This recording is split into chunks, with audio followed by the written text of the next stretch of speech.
Netter de bleu ardent, viens, netter de bleu donne ton cœur, viens, tel que tu es ardent, viens.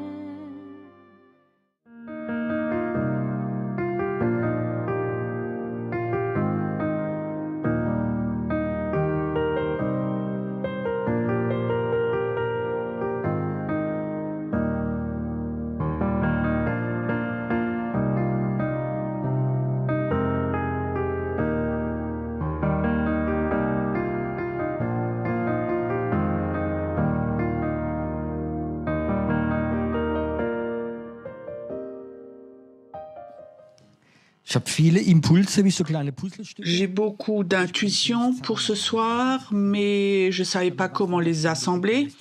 Mais je sais que le Saint-Esprit va le faire. Ich habe die letzte, möchte ich sagen, 2, 3 Les Wochen dernières 2-3 semaines, übernatürlicher j'avais vraiment une faim surnaturelle pour lire la Bible. ist nicht normal. C'est pas normal chez moi. Und wo ich viel gelesen habe, Et auch, j'ai beaucoup lu. ist über das Volk Israel J'ai beaucoup lu d'Israël, sterben und ins gelobte d'être- Land reingehen. de mourir et de rentrer dans le pays promis. Tu sais, Dieu a donné une promesse, vous allez sortir de la servitude, vous allez être bénis, vous avez de l'argent et l'or, Und er wird das et vous allez dans le pays promis Honig où und le Gold und miel, le lait, tout va couler. Tout est là, préparé. C'est un bout de paradis pour vous. Es gibt nur ein kleines Il y a juste un petit problème. in diesem Dans Land, ce pays, il y a des géants. komische Verheißung. Une drôle de promesse. Weißt du, und die Et tu sais, Verheißung cette hat sich promesse, verändert. elle n'a pas changé. Wir wollen Nous voulons que l'Allemagne, l'Europe, soit un pays promis pour Jésus. dass es die christliche Que la Glaube foi so chrétienne alles Friede da prenne le ist, dessus. das Segen Que la da ist, das bénédiction Erweckung soit là, que le réveil soit là, que les miracles soient là. Dieu nous a donné la promesse, ça va venir. Gott hat uns Dieu nous a donné la promesse, nous allons rentrer dans le pays promis et nous allons le recevoir. Mais il y a des géants. Vous savez qu'en Allemagne, il y a des géants, des géants spirituels, des démoniaques qui contrôlent des villes entières, le pays entier, où il y a des esprits religieux et d'autres choses qui contrôlent tout. Et il y a des géants. Maintenant, on peut tourner dans le désert, faire de beaux cultes, gémir, ou nous pouvons prendre le pays. Que pensez-vous? Est-ce que vous êtes sûr? Ce soir, j'ai une prédication qui n'est pas pour tout le monde, mais pour les personnes qui sont prêtes à être dans la ligne de front. Il y a des gens de nature. Maintenant que vous pensez au foot ou autre chose, il y a toujours des gens devant. S'il y a des problèmes, ils sont devant. Ils défendent aussi. Et il y a d'autres, c'est des gens qui suivent. Il y a deux catégories de personnes. Et malheureusement, j'ai qu'une prédication pour une catégorie de personnes. Je vous raconte un peu la différence, que vous compreniez. Quand j'habitais encore en France, j'étais très jeune. Je travaillais dans une entreprise en tant que commercial. J'avais beaucoup de succès. Et il y avait aussi un ami à moi, il était au chômage. Donc j'ai parlé avec mon chef, j'ai dit écoute, j'ai un ami, il voudrait aussi travailler en tant que commercial, je connais bien, c'est une personne honnête. Et le chef a dit oui, ok, mais juste il y en a un qui est plus là, il y a de la place, et ils l'ont embauché. Donc ils l'ont embauché. Donc, il travaillait sur son domaine. C'était mon ami, mon collègue.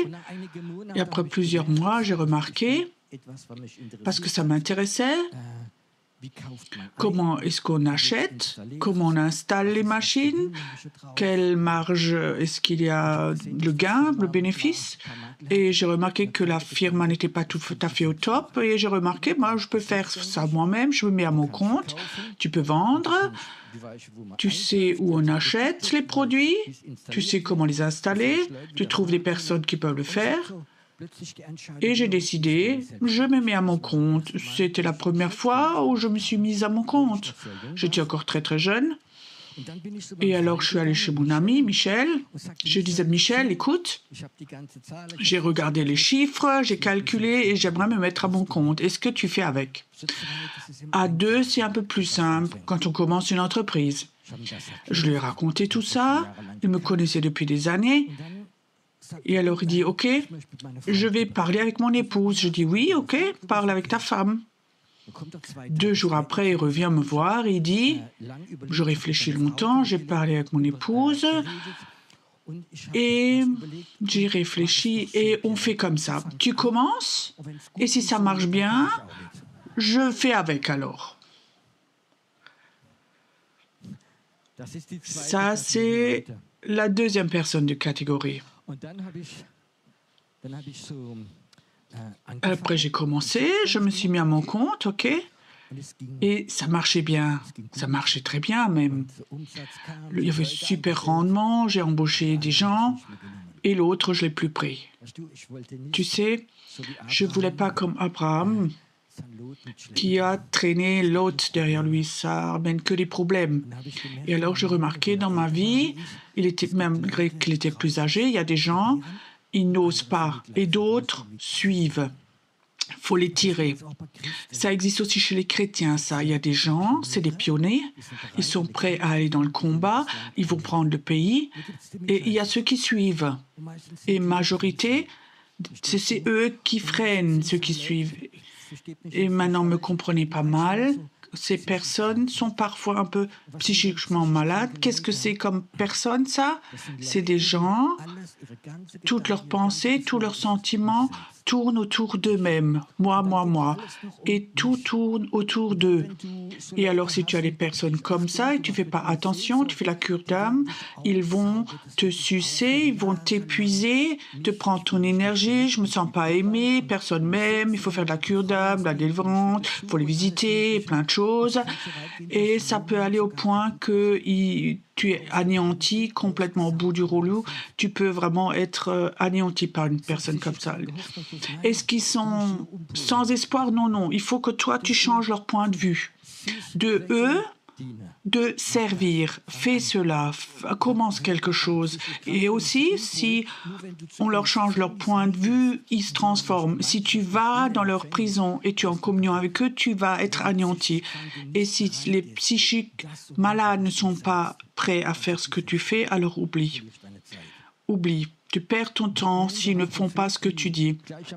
Bob Mann, c'est un homme qui a influencé ma vie tout au début. Et quand j'ai commencé mon ministère et que j'ai invité cette personne au culte, il m'a posé une question.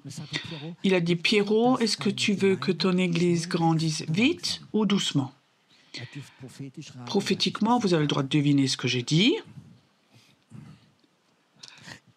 Tout doucement. Bien sûr. Moi, je lui ai dit, j'aimerais bien que ça grandisse vite. Je ne veux pas, pendant des années, prêcher pour 20 personnes. Alors, il dit, Pierrot, je te donne un conseil. Investis dans les multiplicateurs. N'investis pas ceux que tu dois tirer, mais investis dans les multiplicateurs. Et j'ai pris ce conseil. Tu sais, quand tu as des multiplicateurs, le royaume de Dieu construit vite. Si tu as des gens où tout tourne autour d'eux, ils freinent toute croissance d'église. Et ce matin, j'aimerais parler à ces personnes qui sont prêts à être dans la première ligne, la ligne de front, parce qu'ils sont orgueilleux, mais parce qu'ils veulent construire le royaume de Dieu. Est-ce que toi, tu es une personne comme ça, où tu dis, non, moi, je préfère suivre, je suis humble. Et il y a le même mot que humble qui commence avec un B. Ça s'appelle, c'est bête. Tu sais, c'est une bêtise religieuse. Si Dieu te dit d'aller, alors va. Même si de ton caractère, c'est pas ta nature. Moi, j'ai une épouse. Oh, elle est là. Il faut que je fasse attention maintenant. De nature, c'est une personne qui préfère être en arrière-plan. De sa nature, elle n'aime pas être devant, en premier plan, dans la première rangée. La majorité des femmes de pasteur sont devant, mais mon épouse préfère être derrière. Elle n'aime pas être devant. De nature, c'est sa nature. Elle est comme ça. Sauf, je vous raconte une histoire maintenant. Nous étions fraîchement mariés, nous avions un petit bébé ou un enfant de 1 an. Nous nous promenions dans les champs, mon épouse et moi, et le petit bébé dans la poussette devant. C'était notre aîné maintenant. Et tout d'un coup, un grand berger allemand vient vers nous, dans notre direction, très agressif. Il court vers nous et moi, j'étais presque tétanisée. Espérons qu'il ne vient pas vers nous, sur mon bébé. Moi, l'homme. Et ma gentille femme, toute douce, elle a fait quelque chose, elle s'est mise devant la poussette et elle va vers le chien. Et elle gronde, elle crie après ce chien, après ce pauvre chien.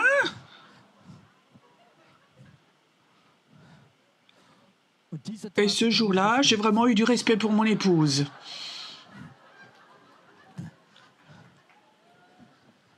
Vous pouvez la demander comment elle a fait, moi je ne sais pas, mais tu sais, c'était l'instinct maternel. Moi, c'était réfléchir, comment, pourquoi, où, les hommes, nous, on a encore le droit de penser. Mais chez elle, c'était cet instinct maternel qui était là. Je suis heureuse que le chien soit parti, sinon j'aurais encore dû payer un nouveau chien. Oui, c'est l'instinct maternel, mais ça s'est passé encore une deuxième fois. Nous étions croyants, nous étions convertis tous les deux, nous avions un groupe de maison et nous avions commencé notre ministère. Le soir, on avait un groupe de maison. C'était le deuxième, troisième fois, je parle de délivrance, de choses comme ça. Et il y avait un jeune homme qui était là, 22 ans. Il tombait par terre et il se rampait dans le salon comme un salon. Il passait sous la table comme un serpent, il bougeait. Moi, j'étais là, les yeux me se tombaient de la tête. 2 autres hommes aussi étaient là, ils regardaient. Et mon épouse, comme une folle, elle se lève, elle crie qu'au démon doit sortir, elle n'a rien à faire dans la maison, dont la moquette était nouvelle, tu comprends, et tout, voilà.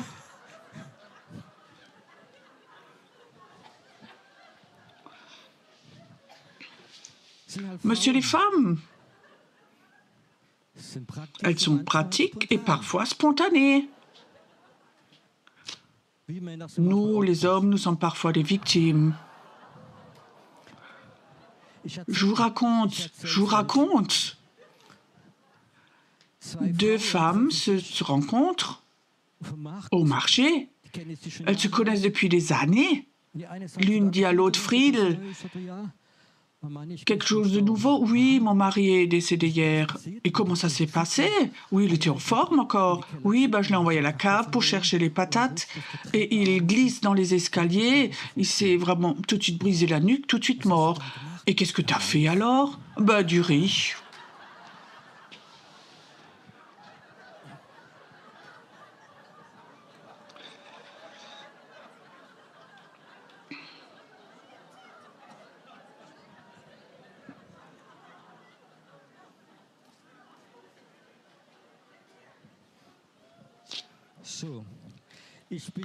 Je suis que obéissant.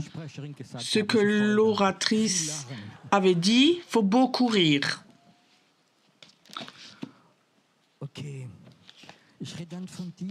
Maintenant, je parle à ceux qui sont prêts à construire le royaume de Dieu, à prendre le pays. Tu sais, quand on prie, je sens cet esprit de combat suisse. Tu n'appartiens pas à la sorcellerie, vous comprenez?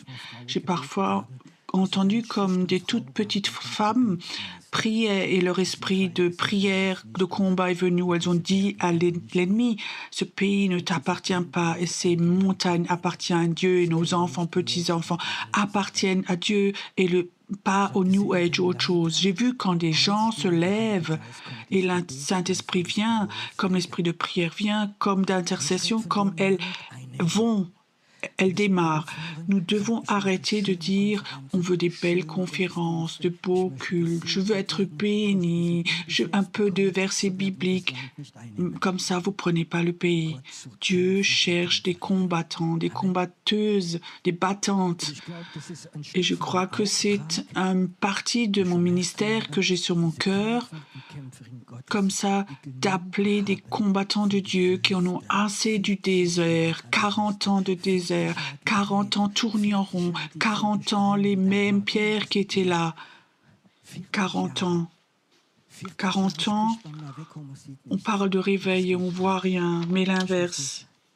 40 ans, le désert, ils sont tous morts.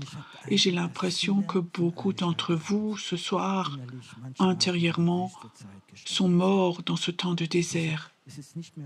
C'est plus par la propre force, mais nous savons par l'Esprit que nous prenons le pays, mais il a l'air très différent.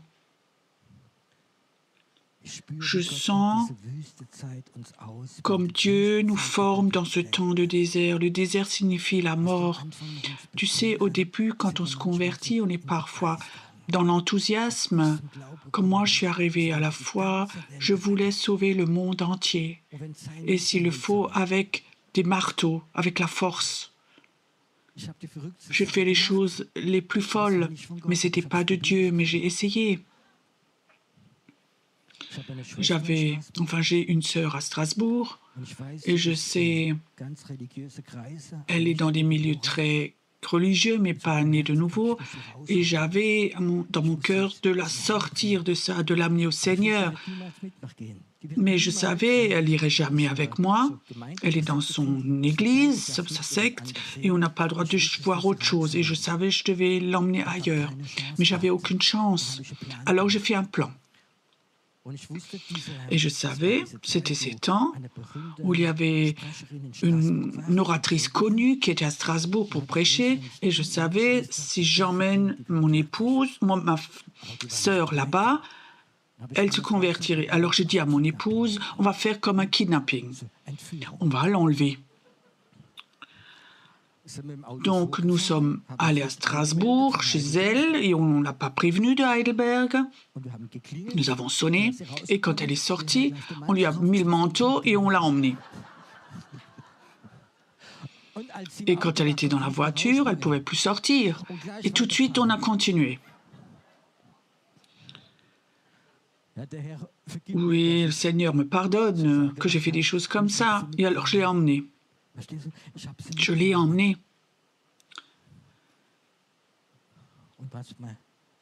Et ce soir-là, il n'y a pas plu du tout, tu comprends?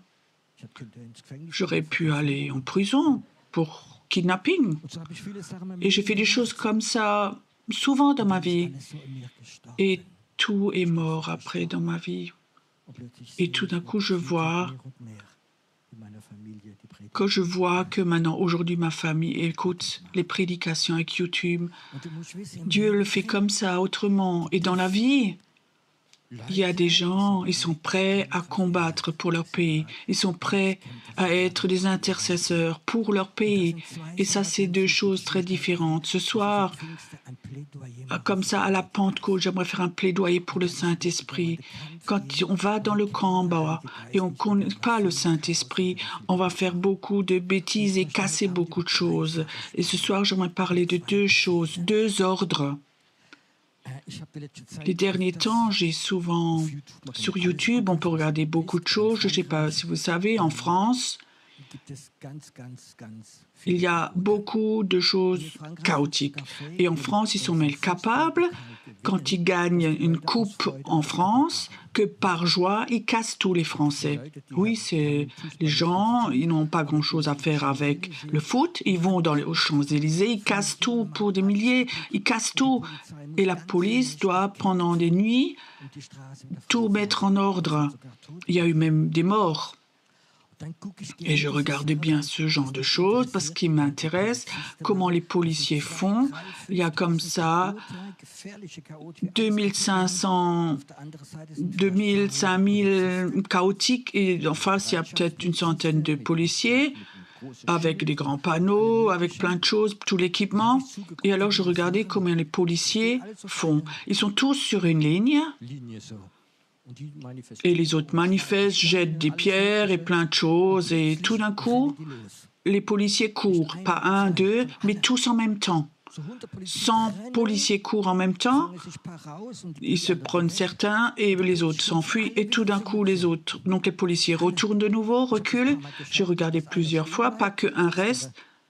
Ça signifie que c'est dangereux même, qu'on peut être tué. Tous se lancent en avant, tous en arrière. Et j'ai vu, on le voit sur le film, comme derrière tous les policiers, derrière eux, il y avait un chef qui donnait les ordres. Il y avait 2 ordres, attaque. Il appelait attaque et il courait les policiers. Après, il disait stop. Ils sont restés sur place. Ils ont arrêté. C'était vraiment bien organisé. Et le Seigneur me parlait avec ça. Tu sais, nous devons apprendre, il y a des temps d'attaque, de combat, et il y a des temps, je vous lis un verset biblique que Dieu m'a donné. Qu'est-ce qui va maintenant y avoir? Est-ce que vous prophétique, non? Un verset biblique du psaume 23. Tu dresses devant moi une table en face de mes adversaires. Tu oins d'huile ma tête et ma coupe déborde. Il y a des temps en face de tes ennemis. Dieu a dressé une table pour toi. Il y a des temps dans la vie où toi, tu dois passer le temps à la table du Seigneur. Et il y a des temps où tu dois être en attaque, dans le combat. Et c'est pas grave si le Seigneur te dit, maintenant, il est temps d'aller à la table du Seigneur, et c'est grave que toi, tu dis, va, j'attaque. Et parfois, nous faisons ça. Il n'y a rien de plus grave que maintenant tu attaques parce que tu es en danger et il faut combattre et te protéger. Et tu dis non, je vais faire du soaking maintenant. Vous connaissez ce mot du soaking, relaxation? C'est beau, mais toute la vie je fais du soaking. Je ne vais même plus aller au ciel. Tu comprends? Parce qu'ils croient que ça continue. Non, il y a plus. Nous avions une conférence de jeunes il y a 10-12 ans à peu près. Nous avions un super groupe de louanges très connu, un leader. Vous avez invité, tous étaient vraiment enthousiastes. Ils faisaient de la super musique. Il disait aux jeunes, tu sais, maintenant on a entendu assez de paroles ce soir, maintenant on va faire une soirée soaking. Et les jeunes sont venus, ils ont dit, Pierrot, il nous a proposé de faire une soirée de soaking. Je dis oui, bah, si vous voulez faire, oui, tous. Oui, il nous a dit on va faire, oui, bah alors faites. C'était en haut encore, alors ils ont fait une soirée soaking. Et j'étais dans mon bureau, j'avais encore du travail. J'ai rien dit, j'ai dit ok, si eux veulent ça. J'avais pas sur mon cœur, mais eux l'avaient. Ça a duré à peu près 3/4 d'heure. Nos jeunes, ils viennent, ils disent écoute, on veut, je dois venir. Ils disent si, viens. C'était ennuyeux. C'est ennuyeux. On a besoin d'autre chose, viens. Je viens pas. Vous voulez donc faire du soaking? Si, venez, les gens s'endorment presque. Et j'étais vraiment fière. Mes jeunes, ils savaient, il manque quelque chose. Et après, la soirée a encore été bonne. C'est toujours important de savoir qu'est-ce qui maintenant est à l'ordre du jour. Il y a un certain temps, j'avais fait un séminaire avec un groupe français en Tunisie. Il y avait beaucoup d'hommes d'affaires. Ils étaient enthousiastes, ils avaient le feu pour Jésus. Nous avions fait la louange, c'était un temps fort, un temps d'adoration. Il y avait une dame qui était avec, elle était très malade. Et on chantait juste chant Majesté, Majesté en français. C'était tellement fort et tout d'un coup, 4 hommes sont venus. Elles étaient assises sur la table, ils ont porté la chaise à 4 hommes et ils ont marché dans la salle, dans la foire. Et derrière eux, il y avait 20-30 personnes qui ont marché comme une armée et ils amenaient cette femme au Seigneur, dans la présence du Seigneur. Et j'admirais cette foi et je regardais et tout d'un coup, le Saint-Esprit stoppé tout de suite et adoré maintenant. Je suis allée vers eux, j'ai interrompu, j'ai dit maintenant, il faut maintenant adorer Dieu, plus rien d'autre. Et un homme, c'était un Suisse, il n'avait pas entendu, il est allé vers elle et il a prié pour cette femme. Il a continué à prier. J'avais dit, descendez cette femme, fais rien d'autre que adorer maintenant. Je ne l'avais même pas vu, cet homme. Le soir, dans l'hôtel, à 23h, cette femme qui organise ça, de Suisse, elle vient vers moi, elle a dit, Pierrot, il faut que tu viennes, on a un homme dans notre groupe. Il pète les câbles, il a mal à la tête, c'est comme s'il se tapait la tête contre le mur, il a tellement mal. Viens vite, viens vite. Je suis vite allée chez l'homme avec elle. On est rentré, il est couché par terre, il hurle, il crie de douleur, il avait tellement mal à la tête. J'ai dit, Seigneur, qu'est-ce qui se passe? Il me dit, il a continué à prier pour cette femme. Et je lui demandais, est-ce que tu as continué à prier pendant que nous on a adoré? Il dit, oui, je n'avais pas entendu. Alors je dis, repens-toi, demande pardon, et au nom de Jésus, on a brisé cela, et quelque chose est sorti de lui. Et tout de suite, les douleurs étaient parties. Je suis content que ça s'est passé, mais je n'avais pas compris. Et je suis allé au lit, j'ai dit, Seigneur, je ne comprends pas, explique-moi. Il dit, tu sais, cette femme, peu après, elle est morte. Il m'a expliqué. Elle a été maudite du niveau de 12 000 mètres de haut. Et vous, quand vous avez marché, Majesté, Majesté, vous étiez peut-être à 3 000 mètres. Et les sorcières pouvaient tirer en bas. Et il disait, ne faites pas des choses comme ça, mais soyez obéissants. Les gens étaient obéissants, mais pas lui. Ne commence pas à aller dans le combat si tu n'as pas la mission du Saint-Esprit.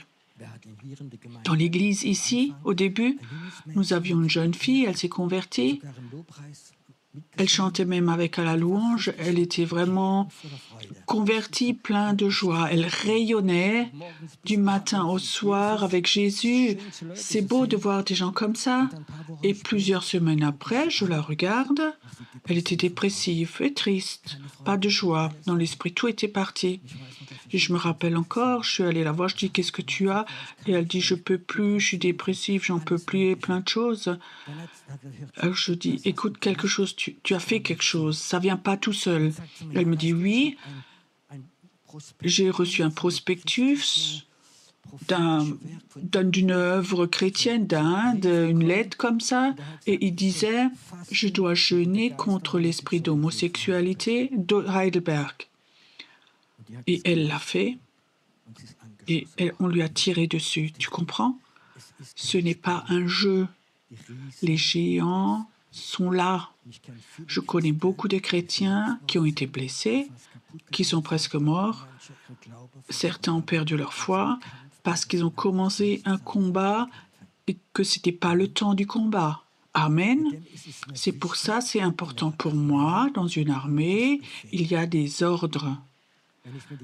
Quand je vais quelque part avec l'armée de prière, on essaie d'aller dans le combat, mais on veut l'obéissance, la protection de l'obéissance. Et Dieu veut nous dire des moments, aller à la table en face des adversaires.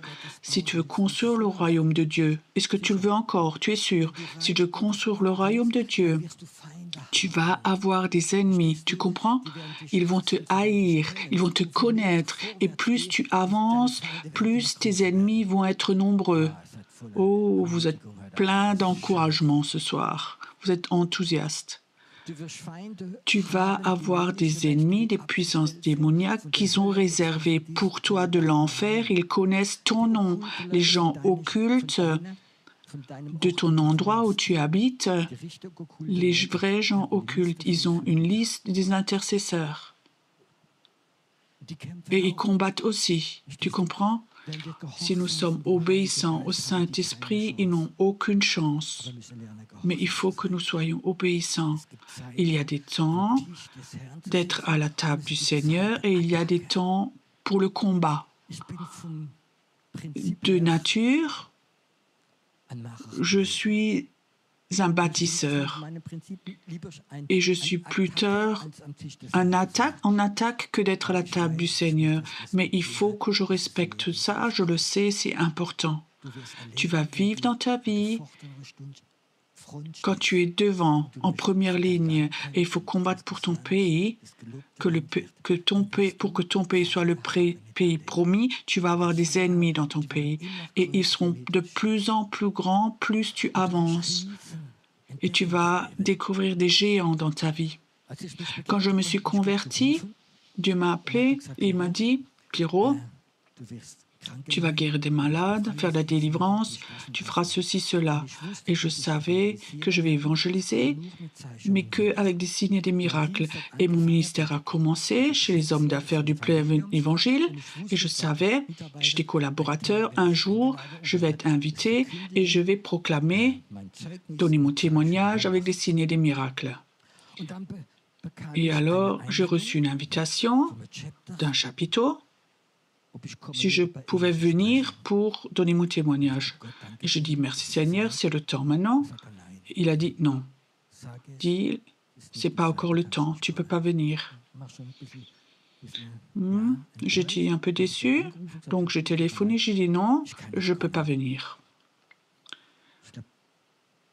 Je crois 3 mois plus tard, il y a une autre invitation qui était venue et Dieu a dit, maintenant c'est le moment, maintenant tu peux aller. C'était à Dortmund, il y a 35 ans, je crois. Donc j'avais vraiment de la joie. J'ai dit au leader, tu écris sur l'invitation, Pierrot vient. Il s'est converti, c'était un ex-homme d'affaires, et il vient, va parler de signes de miracles et du ministère de guérison. Tu es sûr? Oui, oui, écris ça. Fièrement, j'avais ma première invitation. C'est 2 jours avant que l'invitation soit là. Ma fille la plus jeune avait anniversaire. Elle avait 1 an à l'époque. Elle était déjà très en forme. Elle courait déjà dans la maison. Mes parents étaient là. Ça faisait longtemps qu'ils n'étaient pas là. C'est la première fois qu'ils étaient en Allemagne. Et la petite, dans le couloir, elle monte sur une table avec une plaque en marbre et la table tombe et la plaque tombe sur son bras. Elle crie, on la prend et son bras droit était tordu. Il avait vraiment tordu. Et on savait tous les deux, mon épouse et moi, le bras est cassé. Mon maman était là, elle a crié, appelez le médecin, appelez le médecin. Elle criait. Et l'enfant était là. Et le diable m'a dit, tu es un hypocrite, hein? Tu parles de guérison. Et ton propre enfant, tu veux l'emmener à l'hôpital? Ah, mais tu es un hypocrite. Et je savais, il avait raison. Il avait raison. Et tout d'un coup, j'ai pris l'enfant, j'ai pris ma femme, on est dans la chambre et on a dit au nom de Jésus, bras, maintenant tu es droit, douleur, tu pars maintenant. Ce bras maintenant dégonfle. Et après 2 minutes, la petite est retournée dans le couloir, elle a fait pitch, elle a de nouveau joué, le bras était droit, tout était parti. Je suis allée à Dortmund. Et la première fois, j'ai fait mon ministère, j'ai commencé, j'ai servi avec des signes et des miracles. Ça, c'est combattre. Ça, il y a des temps pour le combat.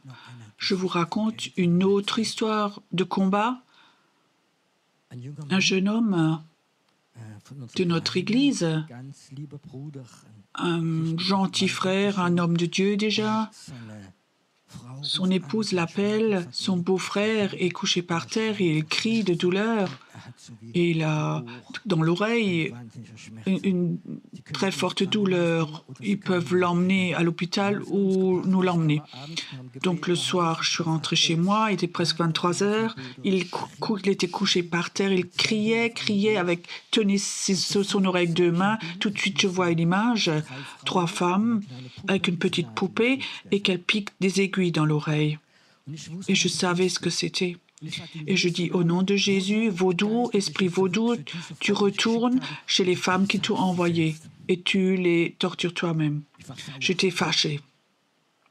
Tout de suite, il a arrêté, la douleur était partie, il y avait encore un peu de sang qui sortait, c'était parti. On était fiers, merci Jésus. Il est rentré chez lui et le jour d'après, à 23 heures, notre Sarah, notre fille, que vous connaissez, elle avait 18 mois, elle commençait à crier avec 2 mains sur l'oreille. Tu comprends? Il n'y a rien de pire quand tes propres enfants, quand ils ont des douleurs et qu'ils crient, il n'y a rien de pire. Tu comprends? Alors on l'a pris, nous avons prié, nous avons vraiment ordonné, nous avons fait la louange. C'est pas parti, rien s'est passé. Tu sais, quand tu pries 1-2 heures et l'enfant a des douleurs et ça part pas, et tu sais exactement ce que c'est, tu sais que ces femmes, elles ont fait un retour. Mon épouse était au bout du rouleau, elle est allée dans la chambre, elle n'en pouvait plus, elle était vraiment au bout. J'avais cet enfant dans les bras. Mais alors j'ai fait quelque chose de fou, j'ai pris l'enfant.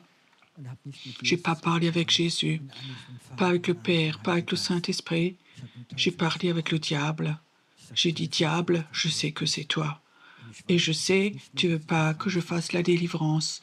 Mais diable, je te dis au nom de Jésus, à partir d'aujourd'hui, je fais 2 fois plus de délivrance. Et au même moment, la douleur est partie. Elle est partie, la douleur. Tu comprends? Il y a des temps dans la vie, il faut avoir de la sagesse et du courage et combattre. Si toi, tu veux servir Dieu, et ça signifie de prendre un bout de terrain au diable. Les géants vont venir. Ils vont te menacer avec la santé, les finances, la famille et plein d'autres choses. Est-ce que tu veux toujours être un combattant pour Dieu ou tu veux être un gentil chrétien? Simplement gentil, honnête, pas sortir du lot, être fidèle. Je veux vous dire quelque chose. Les temps viennent. Même si tu ne veux pas combattre, tu vas arriver dans des situations où il faudra combattre. Tu comprends? Et le temps est tout proche. Les géants ont aussi leurs informations. Ils savent, ils connaissent le plan de Dieu. Les géants savent que le réveil va venir. Les géants savent qu'en ce moment, Dieu appelle des personnes comme toi. Et les personnes vont se lever. Et nous allons apprendre de reconnaître les temps de combat et d'être à sa table. Nous allons apprendre à être obéissants, pas écouter nos sentiments, mais le Saint-Esprit. Vous avez aussi des sentiments? Moi aussi. Je vous raconte pour une fois une histoire de sentiments. Il y a un certain temps, le matin, je me réveille et je suis malade. Fièvre, douleur de gorge, tout vraiment malade. Et j'aime vraiment pas être malade. Quand je suis malade, je peux gémir, demander mon épouse. J'aime pas être malade. Et j'étais là couchée dans mon lit, c'était 8 heures, c'était l'hiver, faisait froid. Et je suis malade, j'ai la fièvre, j'aime pas ça du tout. Et le Seigneur me parle. Lève-toi, va à Mannheim, j'ai besoin de toi. J'ai dit, Seigneur, je suis malade.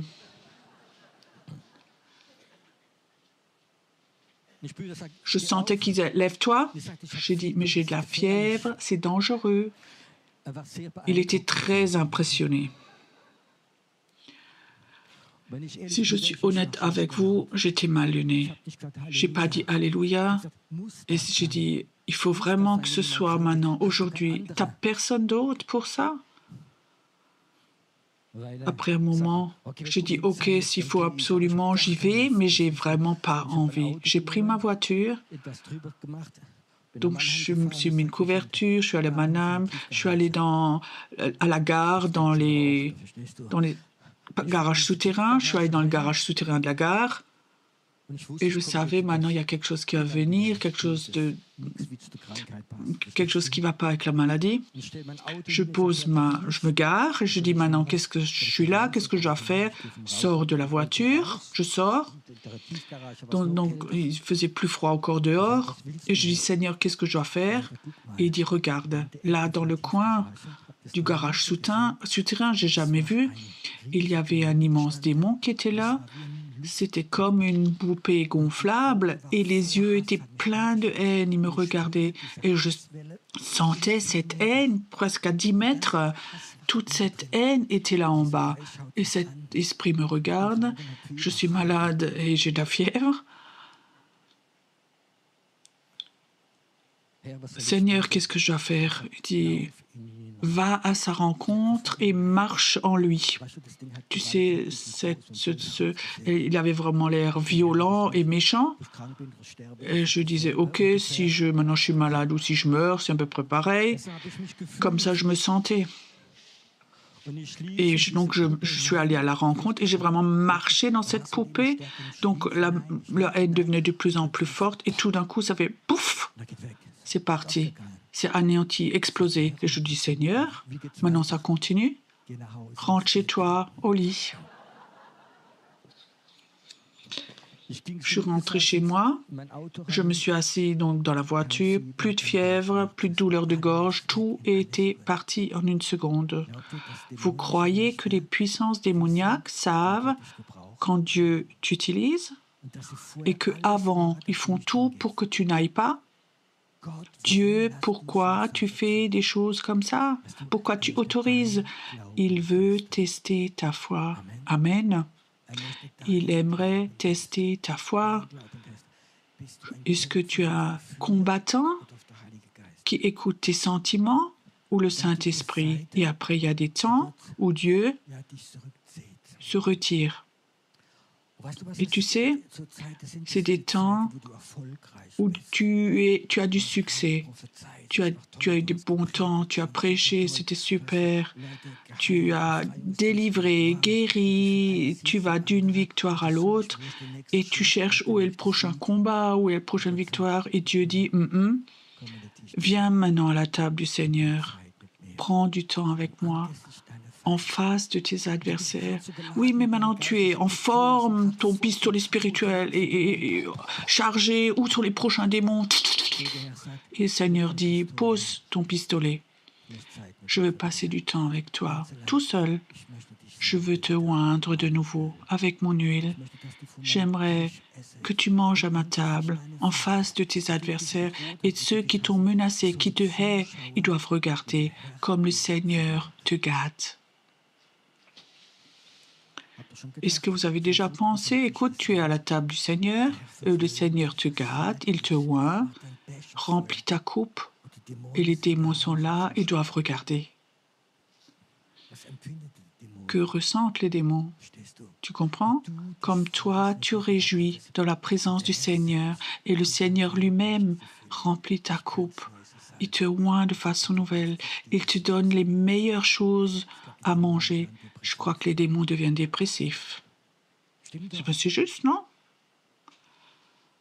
Tu sais, ils te haïssent et le Seigneur t'aime.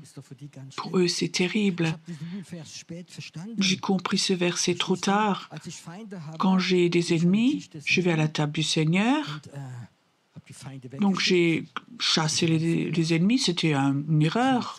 Ils doivent regarder, comme Dieu te gâte. Alors je les ai de nouveau appelés.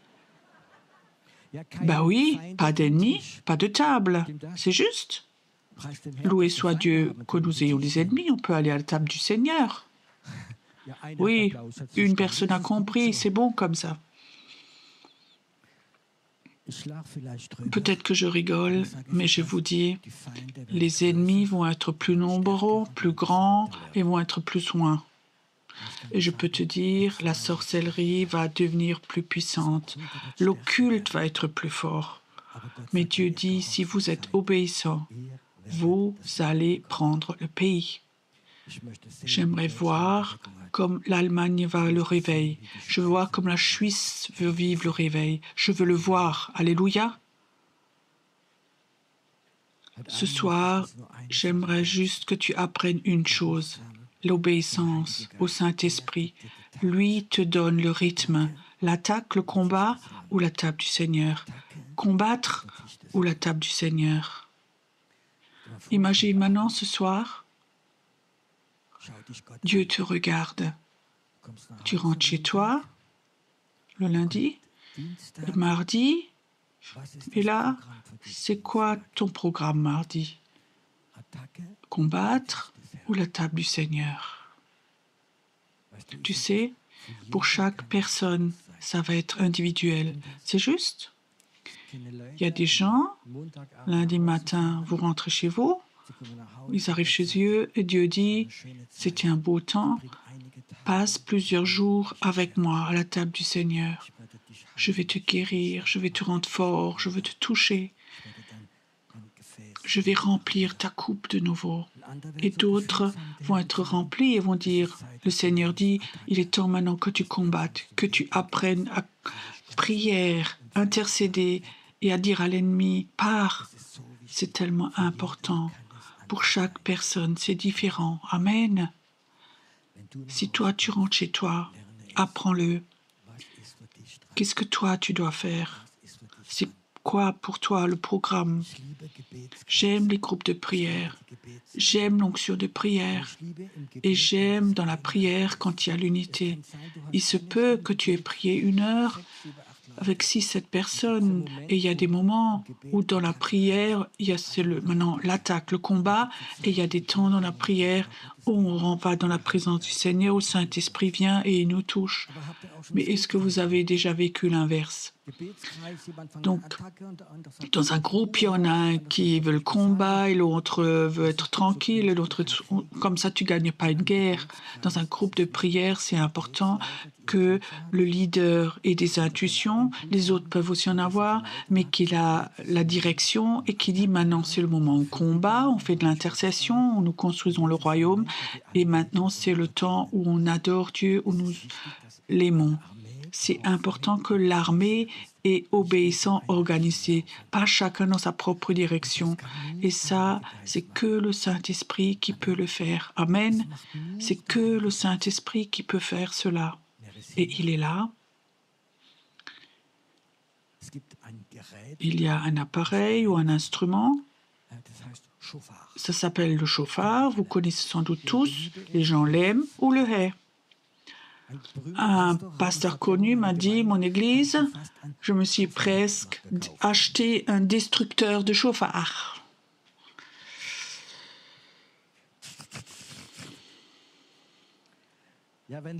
Oui, quand les gens ne sont pas sensibles pour ce chauffard et que dans la louange, ils font de mauvais sons, ça devient chaotique. La majorité des personnes qui ont un chauffard ne savent pas que dans la Bible, il y a 2 tons, 2 sons. Et un son, c'est l'appel, armée vient, et le deuxième est attaque. C'est les 2 sons du chauffard. J'ai rien contre si quelqu'un sort, fait un combat spirituel et prend le chauffard, c'est OK. Mais si tu n'es pas dirigé par le Saint-Esprit, alors vends ton chauffard. Si c'est qu'une mode charismatique, ça détruit plus de choses qu'autre chose. Apprends du Saint-Esprit. Ce qui est pourquoi on est dans quel temps? Attaque ou l'appel? Ce soir, j'ai maintenant raconté beaucoup de morceaux de puzzle. Peut-être qu'un morceau du puzzle, c'est peut-être le tien. Et que tu dis au travers d'une des histoires, ce bout m'a touché, ça m'a parlé, ça c'est pour moi.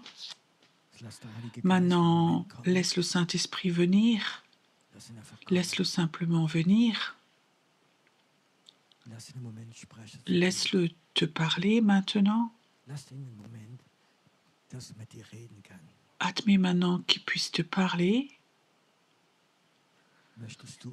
Est-ce que tu veux lui promettre que tu seras obéissant? Est-ce que ce soir tu vas avoir cette prière Aide-moi à reconnaître les temps, pas que je vais trop loin, mais j'aimerais faire ce que toi tu dis. Je ne veux pas faire quelque chose parce que celui-là l'a dit, mais parce que toi tu me l'as montré. C'est le temps où je me retire, où je reste dans la présence de Dieu. C'est un temps où je jeûne, où je combats. C'est dans quel temps je me trouve. Et si tu reconnais les temps, souvent Dieu va t'envoyer des personnes qui vont faire ces choses avec toi. Tout d'un coup, tu vas rencontrer des personnes qui disent oui, moi aussi, j'aimerais le soir me promener dans la ville, dans les places et pour prier pour les places. Et peut-être que tu vas trouver un groupe qui veut simplement adorer. Tu sauras où est ton cœur. Apprends à discerner. Tu vas rarement tout seul. Dieu souvent va t'envoyer des frères et des sœurs spirituels qui iront avec toi.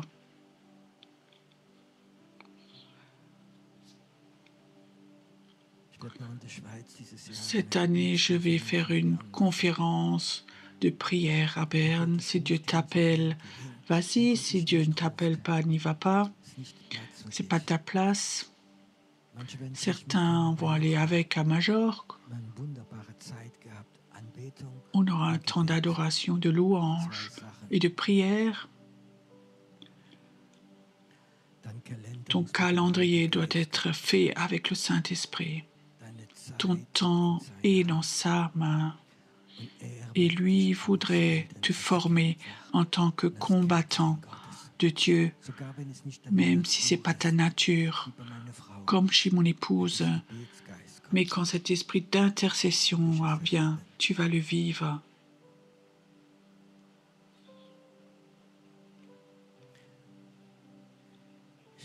J'ai une image ce soir. Je vois des personnes, ils ont une grande épée et Dieu leur a donné une épée pour combattre. Mais ils ne savent pas quoi faire. Je vois des personnes qui ont une épée de prière, d'autorité, mais parfois ils ont un peu bousculé par manque de sagesse et tu as posé ton épée de côté parce qu'elle était trop grande et tu ne savais pas et tu n'avais pas la sagesse pour combattre avec. Écoute, si ce soir tu es là et tu sais que Dieu te parle, de Dieu, tu as reçu une grande épée pour combattre, mais tu ne sais pas quoi faire avec. Ou peut-être on t'a même rejeté, il y a eu des critiques à cause de cela, et tu as posé cette épée de côté. Et tu voudrais ce soir dire, j'aimerais de nouveau l'avoir, Seigneur. Ce soir, j'ai compris quelque chose, je vais apprendre avec. Alors lève-toi simplement là où tu es. Si tu sais que Dieu te parle, ne te lève pas pour être béni, mais lève-toi si tu sais que Dieu te parle ce soir. Maintenant.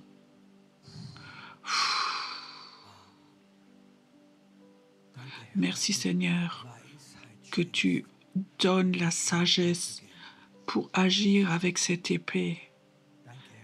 Merci Seigneur que le feu vienne, que le feu vienne. Je vois comme Dieu touche tes mains comme un feu. Tu vas de nouveau prendre l'épée et Dieu va te former en tant que combattant de Dieu. Ça se passe maintenant. Ça se passe maintenant. Et tu ne seras jamais seul dans ce combat, dit le Seigneur. Si tu prends l'épée, tout d'un coup, les personnes seront autour de toi et seront avec toi. Reçois maintenant. Reçois. C'est un temps nouveau qui vient du combat. Il y a un temps où Dieu forme une armée de prière. Il y a un temps où Dieu appelle des personnes. Où Dieu appelle. Je vois comme Dieu touche les mains maintenant.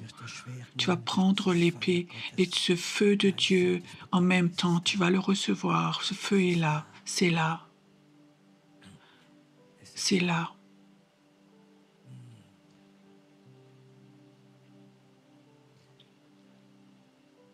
Je vois sur toi que tu es une combattante qui a été tellement attaquée, battue, et tu es dans le désert, tu voulais mourir, mais tu es la combattante de Dieu, et il va te donner la sagesse de prendre cette épée comme David et ce géant, ce Goliath, de le tuer.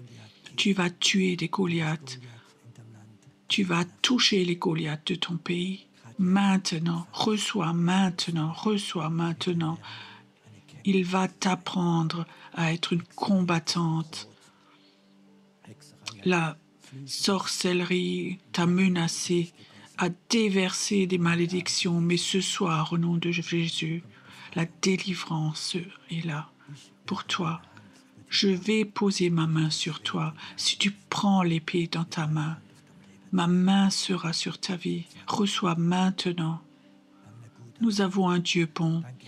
Merci, Seigneur, que ce soir, il y a des combattants de Dieu. Merci, Seigneur, que peu importe les circonstances, toi, tu vas le former en tant que vainqueur. Il y a des temps, tu vas pousser un cri de victoire qui va entrer dans le monde invisible, où les puissances démoniaques vont être dégonflées comme des poupées gonflables. Tu vas crier ces cris de victoire et il y aura de la puissance dans ton cri.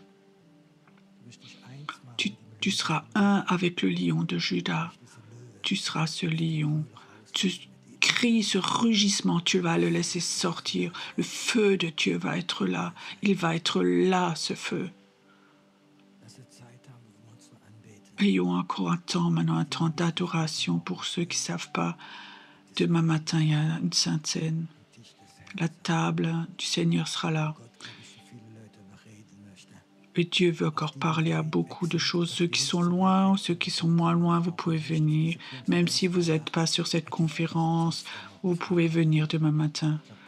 Dieu veut faire encore de grandes choses. Adorons encore notre Dieu.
wir sehnen uns nach dir, Heiliger Geist, Heiliger Geist. Wir wollen mehr von dir, Heiliger Geist, Heiliger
Ich will dein Anbeter sein. Ich will dich sehen, wie du wirklich bist, in aller deiner Herrlichkeit. Ich will dir geben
zündet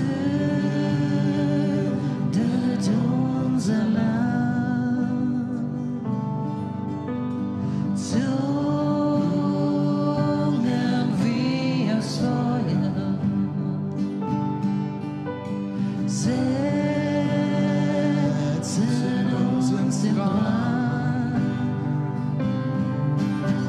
Fühlst du dieses Feuer? Dieses Feuer. Wie das Opfer brennt, lass es brennen auch in mir.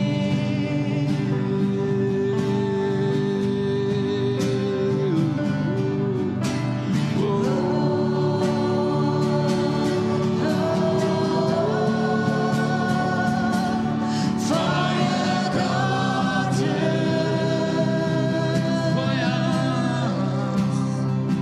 komm und brenne auch in mir.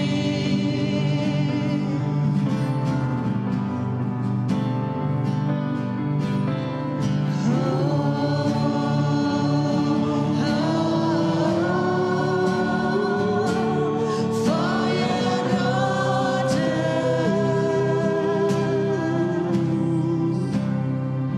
komm und brenne auch in mir.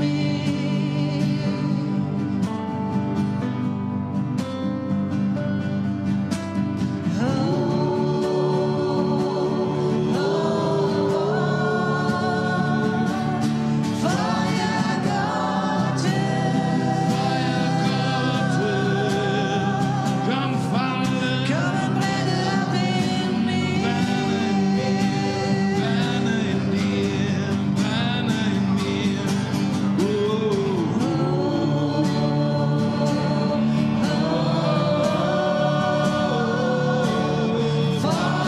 Gottes,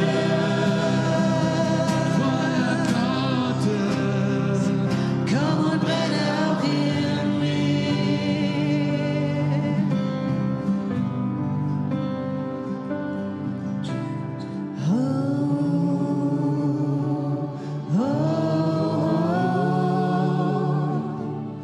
Feuer Gottes,